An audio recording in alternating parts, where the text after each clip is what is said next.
नमस्कार दोस्तों, मैं एक बार फिर आपके सामने उपस्थित हूं अपना नया वीडियो लेके, जिसमें आप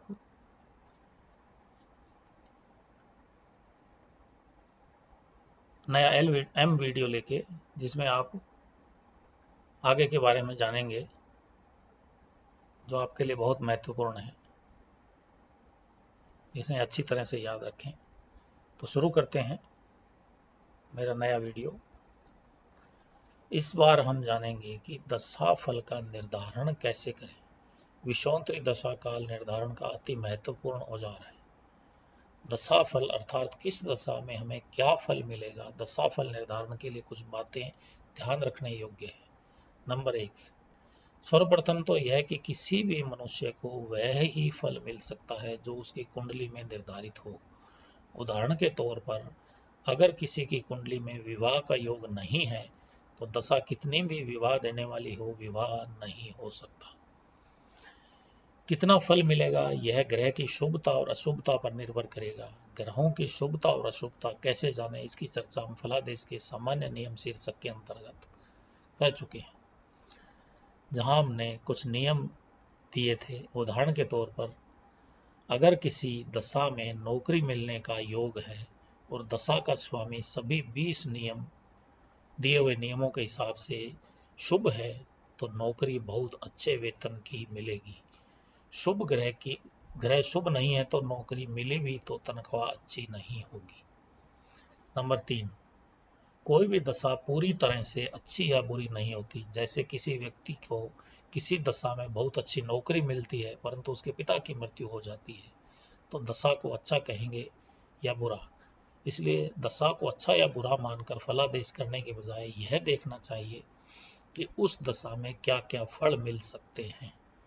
किसी दशा में क्या फल मिलेगा, दशा फल महादशा, अंतरदशा, प्रत्यंतर दशा, स्वामी ग्रहों पर निर्भर करता है। ग्रहों के निम्न स्थितियों को देखना चाहिए फिर मिला जुला फल कहना चाहिए। नंबर 1, ग्रह किस स्थान में बैठा है। ग्रह उस भाव का फल देते हैं जहां वे बैठे होते हैं। यानी अगर कोई ग्रह सप्तम भाव में स्थित है तो जातक की विवाह की आयु है तो उस ग्रह की दशा में दशा विवाह दे सकती है, और यदि कुंडली में विवाह योग है। नंबर 2, ग्रह अपने कारकत्व के हिसाब से भी फल देते हैं। जैसे सूर्य सरकारी नौकरी का कारक है, अतः सूर्य की दशा में सरकारी नौकरी मिल सकती है। इसी तरह शुक्र विवाह का कारक है। सामान्यतः देखा गया कि दशा में भाव के कारकत्व ग्रह के कारकत्व से ज्यादा मिलते हैं। नंबर 3, ग्रह जिन ग्रहों को देख रहा हो है, दृष्टि है, किन ग्रहों से दृष्ट है। दृष्टि का असर भी ग्रहों की दशा के समय मिलता है। दशा में के समय दृष्टि ग्रहों का असर भी मिला हुआ होगा। सबसे महत्वपूर्ण अक्सर भूला जाने वाला तथ्य यह है कि ग्रह अपने नक्षत्र स्वामी से बहुत अधिक प्रभावित रहता है। ग्रह वह सभी फल भी देता है जो उपरोक्त 3 बिंदुओं के आधार पर ग्रह का स्वामी देता है। उदाहरण के तौर पर अगर किसी को किसी ग्रह ब के नक्षत्र में है, कोई ग्रह किसी ग्रह ब नक्षत्र में है तो ब सप्तम भाव में बैठा है।